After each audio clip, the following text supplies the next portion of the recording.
Hello friends, आज हम देखेंगे व्यक्तित्व विकास practical file personality development second year की। यहाँ हमने फ्रंट पेज इस प्रकार बनाया है।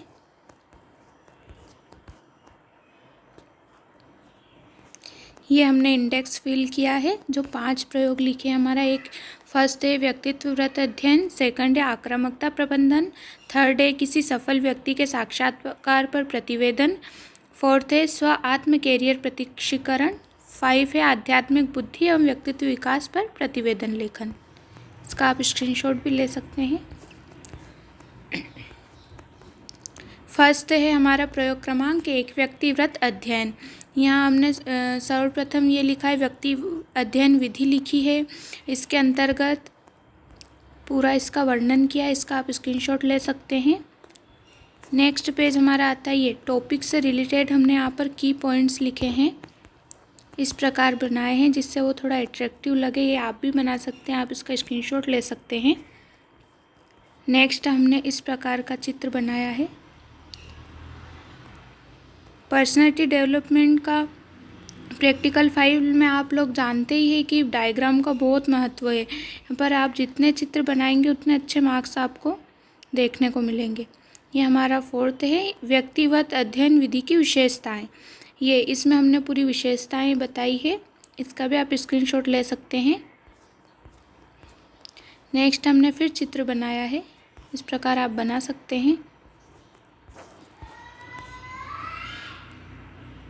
नेक्स्ट है हमारा व्यक्ति अध्ययन विधि के स्रोत व प्रविधियाँ, इसका भी आप स्क्रीनशॉट ले सकते हैं।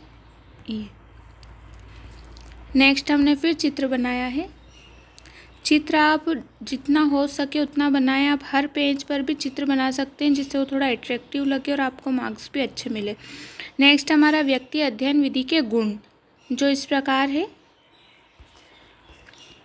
नेक्स्ट फिर हमने डायग्राम बनाया है, चित्र। नेक्स्ट हमारा है व्यक्ति अध्ययन विधि की सीमाएं। ये इस प्रकार हमने लिखी है, यहाँ पर सीमाएं आप लिख सकते हैं। नेक्स्ट इसमें व्यक्तिव्रत अध्ययन किसका किया है आपने, तो यहाँ पर ये पूरा उसका अनुक्रमणिका बनाएंगे, उसके बारे में पूरे पॉइंट लिखेंगे कि इसके अंतर्गत हमने क्या क्या किया। इसका आप स्क्रीनशॉट ले सकते हैं। नेक्स्ट में हमने केस स्टडी की, तो केस स्टडी का पूरा ये लिखेंगे, उसका प्रस्ताविक लिखेंगे हम, उसके अंतर्गत क्या क्या चीज़ें आती है, इसका आप स्क्रीनशॉट ले सकते हैं। ये फिर हमने चित्र बनाया है। नेक्स्ट हमने एक छात्र का परिचय यहाँ पर लिया है, उसका व्यक्तिगत अध्ययन किया है, तो छात्र का हमने पूरी डिटेल्स यहाँ लिखी है, जिस प्रकार आप लिख सकते हैं। नेक्स्ट हमने फिर चित्र बनाया है, जो हमने लिखा है उसके ही ऊपर हमने ये चित्र बनाया, उसकी डिटेल्स बताते हुए। नेक्स्ट है हमारा प्रकरण। प्रकरण में हमने सामान्य बुद्धि, लब्धि, बालक आदि लिखा है। नेक्स्ट हमारा है विद्यार्थी का पारिवारिक वातावरण, इसके अंतर्गत हमने लिखा है। नेक्स्ट हेडिंग है हमारी विद्यार्थी के परिवार का शैक्षिक स्तर, इसका आप स्क्रीनशॉट ले सकते हैं। फिर यहाँ हमने चित्र बनाए हैं।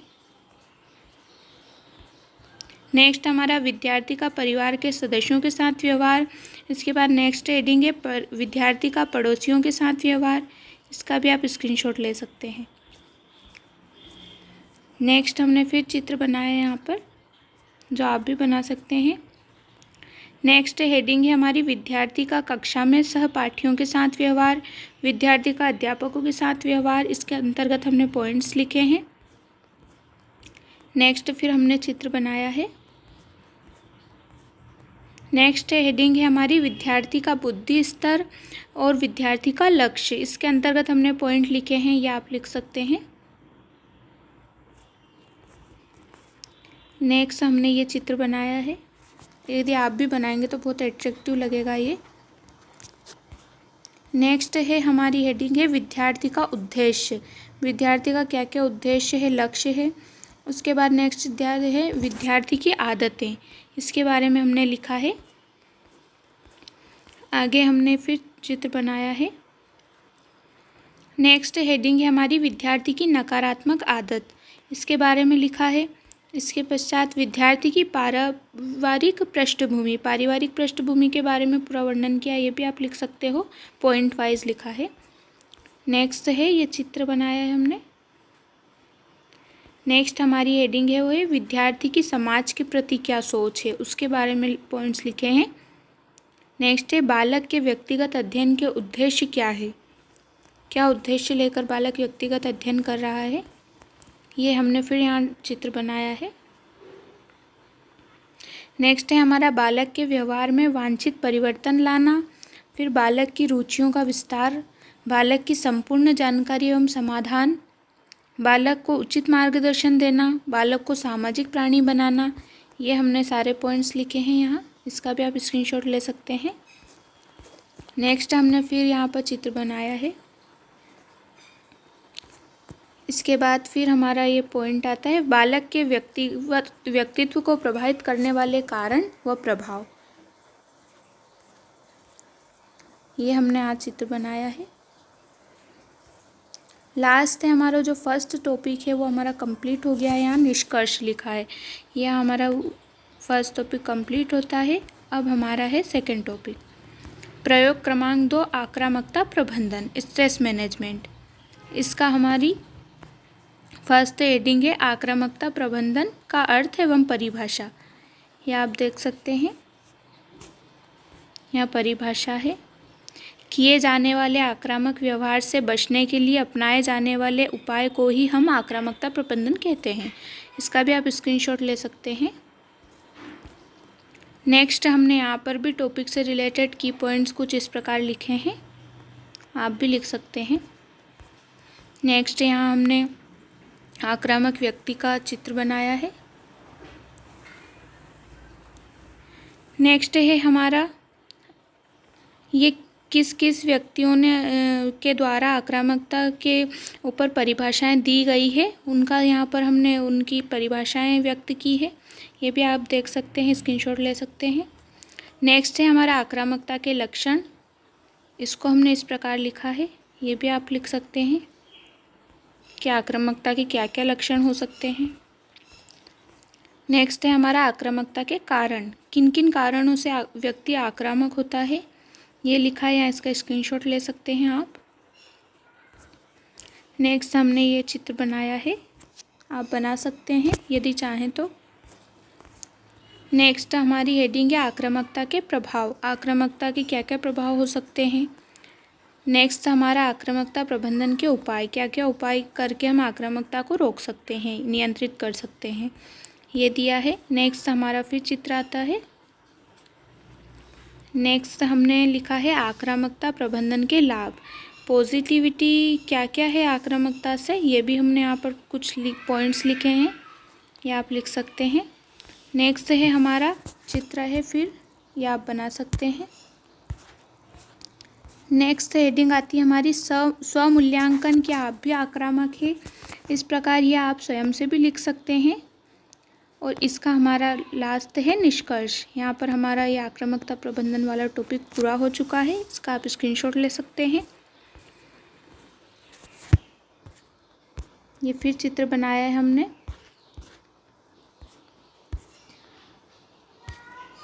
यहाँ व्याख्या हमारी कंप्लीट हो चुकी है। नेक्स्ट थर्ड टॉपिक आता है हमारा प्रयोग क्रमांक 3 किसी सफल व्यक्ति के साक्षात्कार पर प्रतिवेदन। इसमें हम सर्वप्रथम भूमिका लिखेंगे कि ये क्या होता है, क्या है, इसका आप स्क्रीनशॉट ले सकते हैं ये।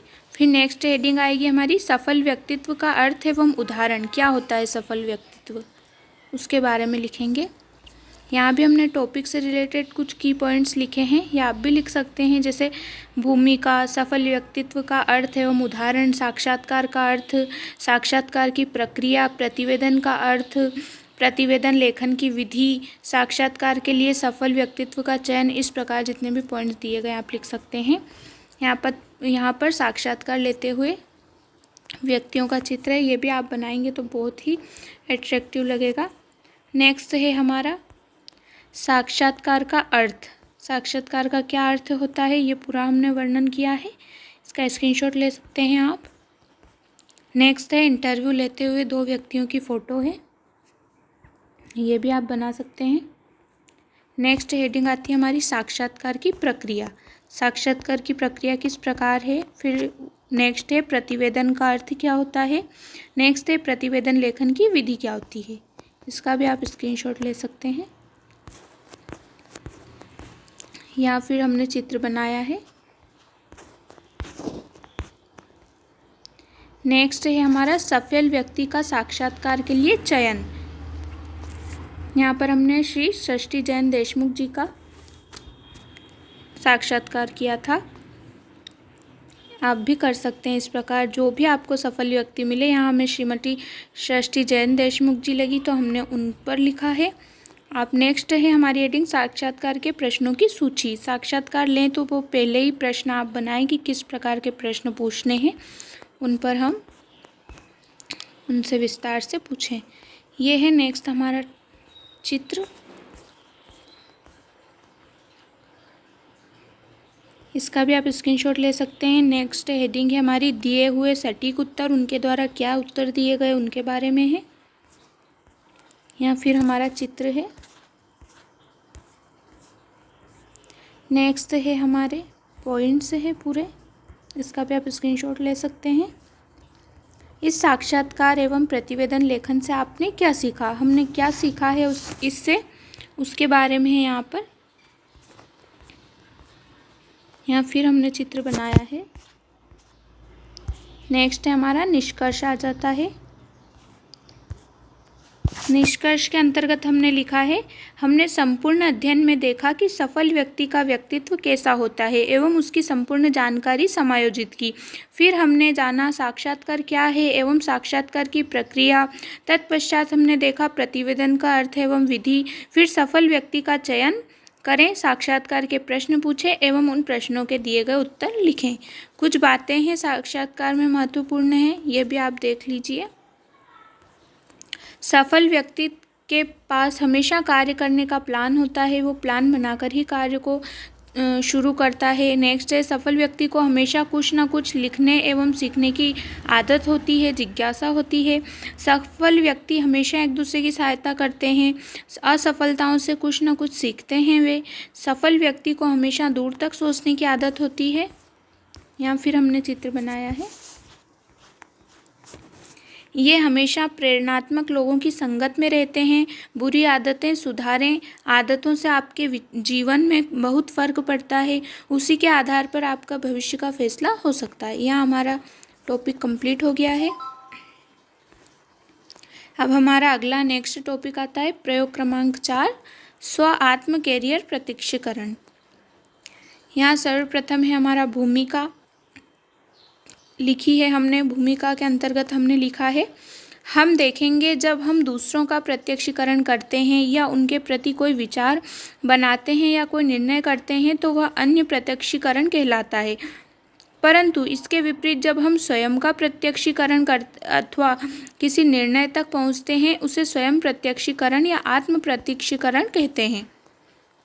नेक्स्ट हमारी हेडिंग है कैरियर का अर्थ। कैरियर का अर्थ क्या होता है, किसी के जीवन के काम के रूप में चुना गया पेशा या व्यवसाय ही कैरियर कहलाता है।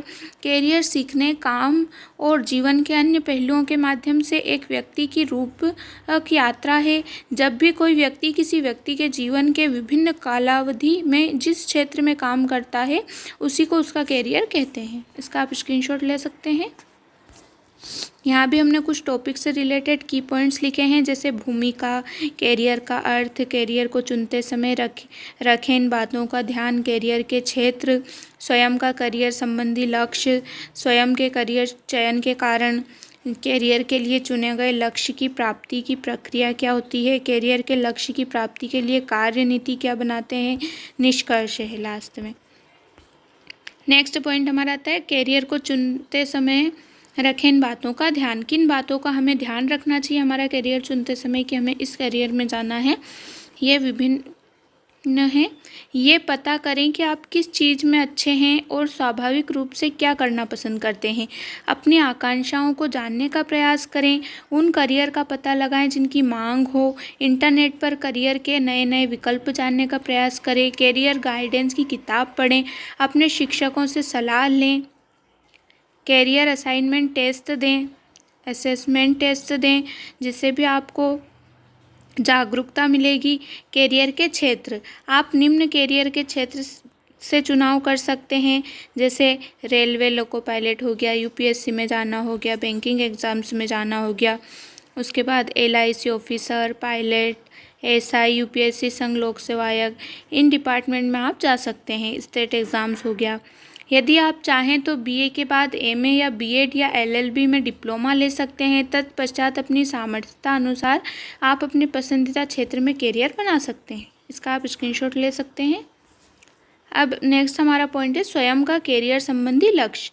मेरी ग्रेजुएशन के साथ साथ ही मेरा वर्तमान लक्ष्य आरआरबी आरपीएफ है। चूँकि मैंने 12th के बाद इलेक्ट्रीशियन ट्रेड से आईटीआई कंप्लीट की है, इसलिए मैं मेरे इस कार्य को यूं ही नहीं जाने दे सकती। तो मैं आरआरबी रेलवे की परीक्षाओं की तैयारी कर इस क्षेत्र में जाना चाहूँगी। तत्पश्चात मैं ग्रेजुएशन कंप्लीट करने के बाद अपनी जॉब के साथ संघ लोक सेवा आयोग की तैयारी करना चाहती हूँ। हमने हमारा स्वयं का कैरियर संबंधी लक्ष्य लिखा है, यहाँ आप अपना भी लिख सकते हैं। नेक्स्ट पॉइंट आता है हमारा, इसका आप स्क्रीनशॉट ले सकते हैं। नेक्स्ट पॉइंट आता है हमारा स्वयं के कैरियर चयन के कारण। आपने ये करियर क्यों चुना है उसका रीज़न भी बताना पड़ेगा। जैसे कि मैंने रेलवे बोर्ड की जॉब को अपने करियर के रूप में इसलिए चुना क्योंकि आईटीआई इलेक्ट्रीशियन ट्रेड से की थी। 85.5% से मैंने आईटीआई एनसीवीटी से मार्कशीट प्राप्त की। इसलिए मैं अपनी आईटीआई में की गई 2 वर्ष की पढ़ाई को व्यर्थ नहीं जाने दे सकती। साथ ही मुझे इलेक्ट्रीशियन फील्ड में रोचकता के साथ कार्य करना भी पसंद है। नेक्स्ट हमारा जो पॉइंट है वो है करियर के लिए चुने गए लक्ष्य की प्राप्ति की प्रक्रिया। अब मैं आपको बताती हूँ कि रेलवे में पद पाने के लिए आपको क्या क्या करना होगा, किस प्रकार हम हमारा लक्ष्य प्राप्त करेंगे, वह उसका हमने यहाँ पर वर्णन किया है। आप 12th के बाद भी इसका फॉर्म भर सकते हैं। इसके बाद आपको आईटीआई एनसीवीटी इलेक्ट्रीशियन आप जिस भी ट्रेड से करना चाहते हैं कर सकते हैं। इसके पश्चात आपको जो भी विषय में इसमें पूछे जाते हैं उनका अध्ययन करना होगा, जिससे गणित, तर्क शक्ति तथा सामान्य ज्ञान आदि ये सब तैयारी करने के पश्चात आप रेलवे में जिस भी पद पर चाहें फॉर्म भर सकते हैं। नेक्स्ट हमारा पॉइंट है करियर के लक्ष्य की प्राप्ति के लिए कार्यनीति। आप कार्यनीति किस प्रकार बना सकते हैं। आपको रेलवे आरपीएफ के एग्ज़ाम को क्लियर करने के लिए गणित, रीजनिंग और जीएस बस इतने ही विषय पढ़ने होंगे। इनके नंबरों का विभाजन किया गया है। इसमें गणित 35 नंबर, रीजनिंग 35 नंबर तथा जीएस 50 नंबर का रहेगा। आप गणित की तैयारी किरण पब्लिकेशन की किताब से कर सकते हैं और रीजनिंग और जीएस की तैयारी यूट्यूब पर कई चैनल से है जो बेसिक से पढ़ाते हैं, उनसे कर सकते हैं।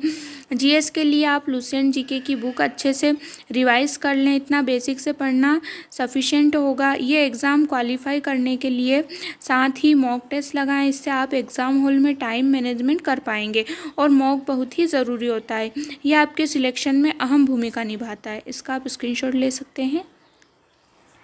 इसके बाद टर्म 2 में आपका फिजिकल होगा, जो क्वालिफाइंग कर लेने पर आप डीवी होता है, डॉक्यूमेंट वेरिफिकेशन होता है। सारी जानकारी उचित तरीके से प्रदान करें, तत्पश्चात आपके स्कोर के अनुसार आपको फील्ड ऑफिस दे दिया जाता है।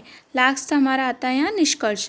हमने इसमें करियर का अर्थ जाना एवं किस क्षेत्र में करियर का चुनाव करें यह देखा। हमने स्वयं का करियर लक्ष्य चुना कि हम अपनी योग्यता अनुसार क्या करना चाहते हैं। यहाँ हमने चित्र बनाया है करियर संबंधी। नेक्स्ट है हमारा, फिर हमने बताया कि हमने इस क्षेत्र में करियर क्यों चुना, उसका क्या कारण है, हमने जो लक्ष्य चुना उसे प्राप्त करने के लिए क्या करना होगा जिससे हम इस फील्ड में जानने के लिए एलिजिबल योग्य बन सकें। फिर हमने देखा कि इस लक्ष्य को प्राप्त करने की कार्यनीति किस प्रकार से हम इस लक्ष्य को प्राप्त कर सकते हैं। यहाँ हमारा 4th पॉइंट भी कंप्लीट होता है टॉपिक। नेक्स्ट टॉपिक है हमारा प्रयोग क्रमांक 5, आध्यात्मिक बुद्धि एवं व्यक्तित्व विकास पर प्रतिवेदन लेखन। इसका आप स्क्रीनशॉट ले सकते हैं। फर्स्ट है हमारा पॉइंट भूमिका। एसपीक्यू जिसे स्पिरिचुअल कोशेंट या आध्यात्मिक बुद्धि कहते हैं, हमारे 5 सेंस देखना, सुनना, स्वाद, सूंघना, छूना से आगे की इंटेलिजेंट को स्पिरिचुअल इंटेलिजेंट कहा जाता है। अगर आपको किसी भी नदी के गंदे होने से तकलीफ़ होती है, किसी पेड़ की टहनियाँ तोड़ने पर दर्द होता है, किसी जानवर के दर्द पर तड़प महसूस होती है, तो आपका स्पिरिचुअल इंटेलिजेंस अच्छा है। नेक्स्ट हमारा हेडिंग है आध्यात्मिक बुद्धि का अर्थ। दूसरों की भावनाओं एवं पीड़ा के गहरे स्तर पर समझने की आपकी क्षमता का विस्तार ही आध्यात्मिक बुद्धि कहलाती है। आध्यात्मिक समझ आपको बिना किसी निर्णय के व्यवहार के सही कारण को पहचानने एवं दूसरों की सच्ची ज़रूरतों की पूर्ति करने की अनुमति देती है। आध्यात्म का ज्ञान या दर्शन अत्यंत गहरा एवं सूक्ष्म होता है। यहाँ भी हमने कुछ लिखे हैं टॉपिक से रिलेटेड की पॉइंट्स है, जैसे फर्स्ट है भूमिका, सेकंड आध्यात्मिक बुद्धि का अर्थ, थर्ड है आध्यात्मिक बुद्धि वाले व्यक्तित्व की विशेषताएं क्या होती है, फोर्थ है भारत एवं विश्व के 3 प्रमुख आध्यात्मिक बुद्धि संपन्न व्यक्तित्व, 5 है आध्यात्मिक बुद्धि विकसित करने के उपाय क्या है, फिर है हमारा आध्यात्मिक बुद्धि का व्यक्तित्व विकास पर क्या प्रभाव पड़ता है, फिर लास्ट है हमारा आध्यात्मिक बुद्धि एवं व्यक्तित्व विकास पर प्रतिवेदन किस प्रकार लिख सकते हैं। यहाँ हमने आध्यात्म से रिलेटेड एक चित्र बनाया है, ये आप बना सकते हैं। नेक्स्ट हम आता है, इसका आप स्क्रीनशॉट ले सकते हैं। इसको समझने तथा समझाने के लिए जिस बुद्धि की आवश्यकता होती है उसे आध्यात्मिक बुद्धि कहते हैं। इस बुद्धि में निपुण व्यक्ति अच्छा दार्शनिक, धर्म उपदेशक तथा मार्गदर्शक बन सकता है। नेक्स्ट हेडिंग है हमारी आध्यात्मिक बुद्धि वाले व्यक्तित्व की विशेषता। आध्यात्मिक बुद्धि युक्त व्यक्ति में सामान्यतः निम्नलिखित विशेषताएं होती है, जैसे कि उनमें उच्च स्व जागरूकता होती है, वे सक्रिय एवं स्व अनुकूलित होते हैं, इनमें धर्मनिरपेक्ष आध्यात्मिकता होती है, ये भावनात्मक संतुलन वाले होते हैं, ये व्यक्ति खुद को और दूसरों को परस्पर जुड़े हुए देखते हैं, नैतिक गुण उच्च होते एवं खुश रहने की प्रवृत्ति होती है। यहाँ फिर हमने चित्र बनाए हैं, आप बना सकते हैं। इसका आप स्क्रीनशॉट ले सकते हैं। नेक्स्ट हमारी हेडिंग है भारत एवं विश्व के 3 प्रमुख आध्यात्मिक बुद्धि संपन्न व्यक्तित्व। सर्वप्रथम श्री पंडित धीरेन्द्र कृष्ण शास्त्री जी महज 26 वर्ष की उम्र में उन्होंने पूरे भारतवासियों को हिंदुत्व को जगाकर रख दिया। ये लंदन तक में जाकर वहाँ रामकथा सुनाकर आए हैं। भारत ही नहीं विदेशों में भी आध्यात्म का परचम लहराया। सेकंड हमारे आते हैं जगतगुरु स्वामी रामभद्राचार्य जी, उत्तर प्रदेश से आते हैं। भारत में रहने वाले एक प्रख्यात विद्वान, शिक्षाविद, बहुभाषाविद, प्रवचनकार, दार्शनिक एवं हिंदू धर्म गुरु है। इन्हें जगत गुरु कहा जाता है। नेक्स्ट है हमारे मुरारी बापूजी श्री काफ़ी अवस्था हो जाने के बाद भी ये कथावाचक काफ़ी प्रसिद्ध है। यह पिछले 60 वर्षों में 900 से अधिक कथाएं करने वाले रामचरितमानस के प्रतिपादक है। इनका मूल संदेश सत्य, प्रेम, करुणा है और सनातन धर्म शास्त्रों के बारे में जागरूक करना है एवं जागरूकता को प्रोत्साहित करना है। आध्यात्मिक बुद्धि विकसित करने के उपाय क्या हो सकते हैं, वो निम्नलिखित हो सकते हैं। इसका आप स्क्रीनशॉट ले सकते हैं। नेक्स्ट हमारा ये है, चित्र बनाया हमने। नेक्स्ट है हमारे आध्यात्मिक और प्रेरणात्मक किताबें पढ़ें। हर रोज़ कम से कम 15 मिनट मोटिवेशन या ध्यान करें। स्वीकार करना सीखें प्रत्येक सत्य को। अपने आप को देखें, न कि दूसरे क्या कर रहे हैं इस पर ध्यान दें। हमेशा पॉजिटिव सोचें। अपनी इच्छा शक्ति का प्रयोग करें। खुश रहने की आदत डालें। नेक्स्ट हेडिंग आती है हमारी आध्यात्मिक बुद्धि का व्यक्तित्व विकास पर क्या प्रभाव पड़ता है। ये बहुत महत्वपूर्ण है जानना। आध्यात्मिक बुद्धिमत्ता को सकारात्मक परिणामों की एक श्रृंखला से जोड़ा गया है, जिससे वृद्धि हुई, लचीलापन, बेहतर मानसिक स्वास्थ्य और अधिक आत्म जागरूकता शामिल है। उच्च स्तर की आध्यात्मिक बुद्धि वाले व्यक्ति ऐसे व्यवहारों में संलग्न होने की अधिक संभावना रखते हैं जो उनके शारीरिक, भावनात्मक एवं मनोवैज्ञानिक कल्याण को बढ़ावा देते हैं। उच्च स्तर की आध्यात्मिक बुद्धि वाले, इसका आप स्क्रीनशॉट ले सकते हैं। यहाँ नेक्स्ट हमने फिर चित्र बनाया है। नेक्स्ट हमारी आती है डिटेल। व्यक्तियों में सहानुभूति, करुणा, आत्म जागरूकता जैसे लक्षण होते हैं जो स्वस्थ संबंधों और कल्याण को बढ़ावा दे सकते हैं।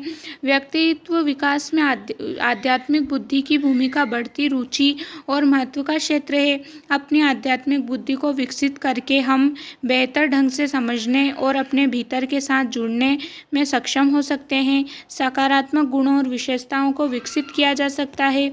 इस प्रकार आध्यात्मिक बुद्धि व्यक्तित्व विकास को प्रेरित करती है। नेक्स्ट हेडिंग हमारी आती है आध्यात्मिक बुद्धि एवं व्यक्तित्व विकास पर प्रतिवेदन। हम किस प्रकार तैयार कर सकते हैं उसके बारे में लिखा है। प्रत्येक मनुष्य के अंदर आध्यात्मिक बुद्धि मौजूद होती है।